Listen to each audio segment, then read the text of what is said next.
Watching The Dark Knight for the first time was an experience similar to the one I had when I watched Lord of the Rings. It was a movie that would forever shape the genre that it came from. Christopher Nolan had irreversibly changed the face of superhero movies, thanks to a brilliant plot, tense action, and a villain that only a Batman film could provide for us. Just to get the obvious information out of the way, The Dark Knight is Nolan's follow-up to Batman Begins. Batman has been active for over a year when the movie starts, and the mob forces are feeling the pinch. With Batman's help, the police are making headway into fixing the crime problems of Gotham in a way that they never had before. As in the first film, the veteran policeman Jim Gordon is Batman's contact in the police force. Things are also looking optimistic thanks to the heroic new district attorney named Harvey Dent. Harvey is a rigorous idealist who uses his shining image to provide hope to the people of Gotham. These three have a terrible enemy to face. An enemy so evil that Luke Skywalker turned to the dark side just to voice him.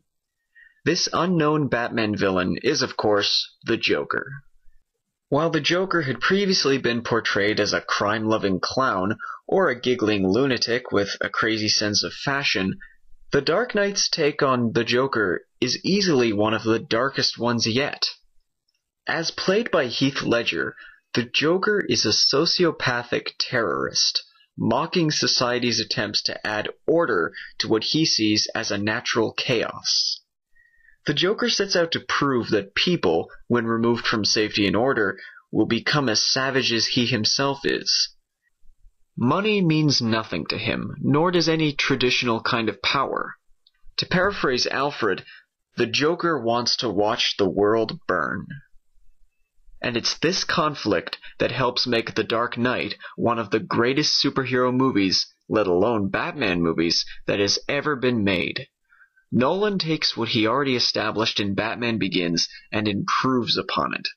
We get better action scenes, more developed villains, and a much darker conflict for Batman to face.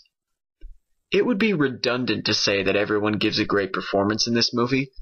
Bale returns to impress, and despite what most people think, I don't really mind the Batman voice. I mean, how else is he gonna hide his real identity?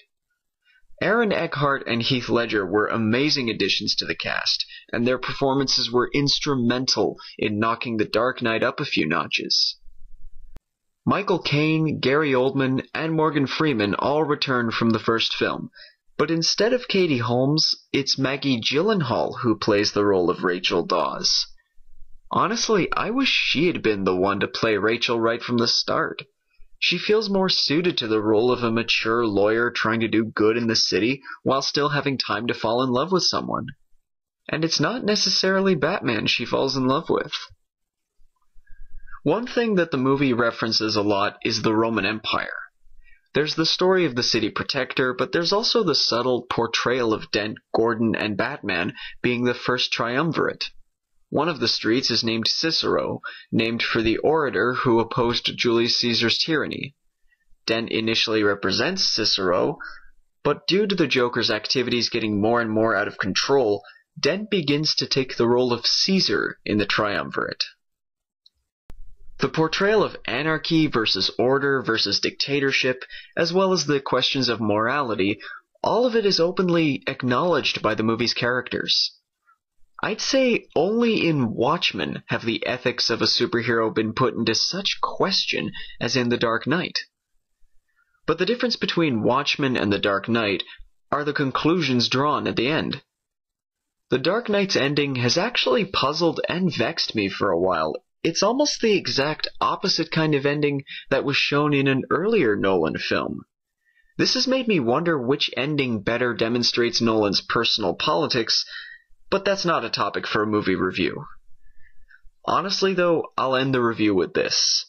The Dark Knight is hands down the most successful Batman adaptation that has been made so far.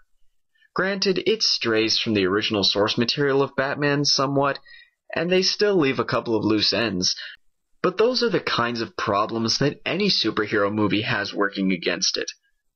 Overall, the movie is a brilliant character study of these people, and we're invited to add our own thoughts to these discussions of right and wrong. It's the kind of thing that Nolan has always been good at.